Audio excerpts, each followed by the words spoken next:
மாண்புமிகு துணை முதலமைச்சர் அவர்கள்.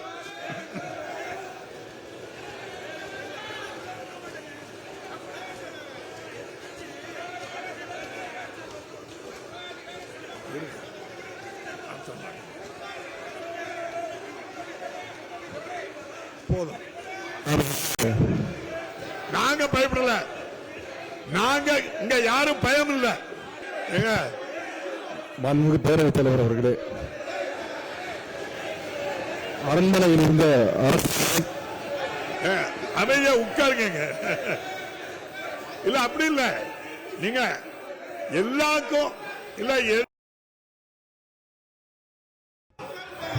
அரண்மனையில் இருந்த அரசியலை திராவிட இயக்கமாக்கி ஆலமரத்தடிக்கு எடுத்து வந்தவர் தந்தை பெரியார் அவர்கள்.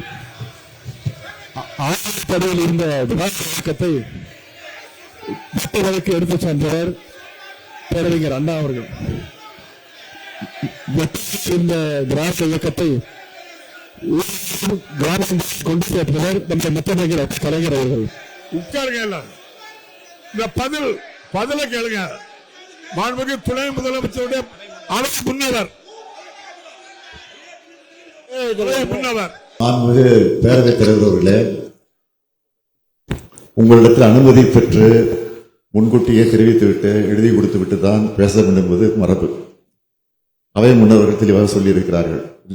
அது நேரமில்லா நேரமாக இருக்கக்கூடிய பிரச்சனையாக இருந்தாலும் ஒரு குறிப்பிட்ட நேரத்திற்கு முன்பு தர வேண்டும் என்பது விதிமுறைகள் இருக்கிறது. மரபுபடி கடைபிடித்துக் கொண்டிருக்கிறோம்.